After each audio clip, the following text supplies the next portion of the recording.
Amora's fingers trembled as she reached for the shiny necklace. Her heart raced, not from fear, but from excitement. She knew she shouldn't, but she couldn't help herself. As her hand closed around the cool metal, a voice boomed behind her. "What do you think you're doing, young lady?" Amara jumped, dropping the necklace. It clattered to the floor, the sound echoing through the quiet store. She turned to face the angry security guard, her mind already spinning lies. This was just another day in the life of Amara Okafor, the girl who had everything but wanted more. In a small village nestled in the heart of Nigeria, there lived a girl named Amara. She was born into the wealthiest family in the area. Her father, Chief Okafor, owned half the businesses in town. Their house was the biggest for miles around, with shiny cars parked outside and servants bustling about. From the moment Amara was born, she was showered with gifts and attention. Her nursery was filled with toys from all over the world. As she grew, her wardrobe expanded to rival that of a princess. By the time she started school, Amara was used to having anything she wanted, whenever she wanted it. But despite all this, there was a hunger in Amara that couldn't be satisfied. A restlessness that no amount of gifts could quell. It started on her first day of primary school. While the other children marveled at her fancy backpack and shiny shoes, Amara's eyes were drawn to a colorful pencil on her seatmate's desk. Without thinking, she reached out and took it, slipping it into her pocket. The rush she felt was unlike anything she'd experienced before. Her heart pounded, her palms sweated, but she felt alive. More alive than she'd ever felt surrounded by her mountain of possession at home. From that day on, Amara was hooked. She took things from school, from shops, even from church. The strange thing was, she didn't need any of it. If she asked, her father would buy her anything she wanted. But Amara couldn't stop. The thrill of taking something that wasn't hers was like a drug. She craved it more and more. At first, her parents thought it was just a phase. They scolded her, grounded her, even took away her allowance. But nothing worked. Amara kept stealing. One day, when Amara was 12, her mother found a stash of stolen items under her bed. Lipsticks from the mall, watches from her classmates, even a small statue from the church. "Why, Amara?" her mother cried, tears streaming down her face. "Why do you do this? Don't we give you everything you need?" Amara couldn't answer. She didn't know why she did it. She just knew she had to. As she got older, people started to notice. Whispers followed her around school. "Did you hear? Chief Okafor's daughter was caught stealing again. I can't believe it. They are so rich. Why would she need to steal? I bet she's just doing it for attention. Spoiled brat." Amara pretended not to hear, but each whisper was like a knife in her heart. She knew what she was doing was wrong, but she couldn't stop. It was like there was another person inside her, someone she couldn't control. Amara's parents were embarrassed. They tried everything they could think of to cure their daughter. They took her to church for deliverance. The pastor prayed over her, sprinkled holy water on her head, and told her to repent. Amara nodded and promised to change, but the very next day, she stole a watch from a classmate. They took her to a healing center. The traditional healer gave her herbs to drink and performed rituals. He said it would drive out the evil spirit making her steal. But on the way home, Amara swiped a bracelet from a street vendor. They even took her to a psychiatrist in the city. The doctor used big words like kleptomaniac and compulsive behavior. He prescribed pills that made Amara feel foggy and strange. She pretended to take them but secretly flushed them down the toilet. Nothing worked. If anything, Amara's stealing got worse. It was as if the more her parents tried to stop her, the more she wanted to do it. Chief Okafor was at his wit's end. His daughter was ruining the family name. People were starting to avoid doing business with him. Something had to be done. That's when he thought of his mother, Amara's grandmother. Mama Okafor was a retired headmistress, known for her strict discipline. Students used to tremble at the mention of her name. Even Chief Okafor, a grown man, an important chief, felt a little scared thinking about his mother. He hadn't wanted to bother her in her old age, but he was desperate. Maybe Mama Okafor's iron hand was what Amara needed. The day Chief Okafor drove Amara to her grandmother's house, the air was thick with tension. Amara sat in the back seat, arms crossed, glaring out the window. She didn't want to go. She'd heard stories about how strict Grandma was. As they pulled up to the small house on the outskirts of town, Chief Okafor turned to his daughter. Amara, this is your last chance. If you don't change your ways here, I don't know what we'll do with you. Amara said nothing. She got out of the car, dragging her suitcase behind her. Mama Okafor was waiting at the door. She was a small woman, with gray hair and a face full of wrinkles. But her eyes were sharp, missing nothing. So, this is the troublemaker, she said, looking Amara up and down. Chief Okafor explained the situation to his mother. Mama Okafor listened, her face getting sterner by the minute. Don't worry, my son, she said when he finished. I'll straighten her out. As Chief Okafor's car disappeared down the dusty road, Amara felt a twinge of fear. What had her parents gotten her into? But to Amara's surprise, life at Grandma's house wasn't what she expected. Mama Okafor, the terror of students, the strict disciplinarian, seemed different. She was gentle with Amara, always speaking in a soft voice. She never scolded, even when Amara was rude or lazy. Instead of strict rules, Mama Okafor gave Amara freedom she'd never had before. You're a big girl now, Grandma would say.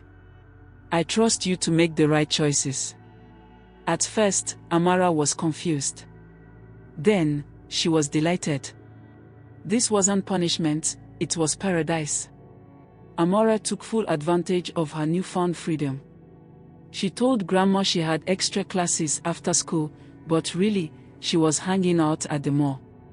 She said she was going to evening church service, but she was meeting friends at the park. And she kept stealing. Without her parents watching her every move, it was easier than ever. One day, Amara met a group of older kids behind the school. They were smoking something that smelled strange. When they offered her a puff, she hesitated for a moment. Then she thought, why not? Grandma trusts me to make my own choices. That was the day Amara tried her first cigarette. It made her cough and her head spin, but she felt grown up and cool. It wasn't long before cigarettes led to other things. Alcohol stolen from the corner store. Pills taken from a friend's mother's medicine cabinet. Each new experience gave Amara a rush, like stealing used to. Amara's new friends introduced her to a world she'd never known existed. They taught her how to pick pockets, how to shoplift without getting caught. They showed her how to sell stolen goods for quick cash. For the first time in her life, Amara felt like she belonged. These kids didn't care that she was Chief Okafor's daughter. They didn't expect her to be perfect. They accepted her for who she was, a thief, just like them. But the more Amara stole, the more she needed to steal. The rush didn't last as long anymore. She needed bigger scores, more dangerous thefts to feel the same excitement. One night, Amara and her friends broke into a house. It was supposed to be empty, an easy score. But as they were stuffing jewelry and electronics into their bags, they heard a noise. The owner had come home early. Amara's heart pounded as they ran, jumping over fences and ducking through alleys. She could hear shouting behind them, getting closer and closer. Finally, they lost their pursuer. Huddled in a dark alley, gasping for breath, Amara felt that familiar rush. But this time, it was mixed with something else. Fear. Real, heart-stopping fear. For the first time, she realized how dangerous this path was. How easily it could all go wrong. But even that fear wasn't enough to make her stop. Mama Okafor noticed changes in her granddaughter. Amara was staying out later and later. Her eyes were often red and unfocused. Strange smells clung to her clothes. But every time Grandma tried to talk to her about it, Amara had an excuse ready. "I'm just tired from studying so hard, Grandma. It's just perfume my friend let me borrow. I'm fine, really. Everything's great." And Mama Okafor, who had once been the strictest headmistress in the state, found herself believing these obvious lies. Or perhaps, choosing to believe them. Deep down, Mama Okafor knew something was wrong. But she was afraid. Afraid of pushing Amara away, afraid of admitting that her gentle approach wasn't working. So she said nothing, and watched helplessly as her granddaughter spiraled further out of control.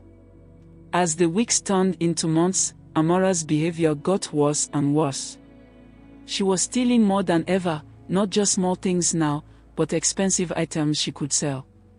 She was out most nights, coming home stumbling and giggly. Her old friends from school stopped calling. New friends took their place, older kids with hard eyes and secretive smiles. They always seemed to have money, even though none of them had jobs. Amara's grades started to slip. She went from being a top student to barely passing. But she didn't care. School seemed pointless now.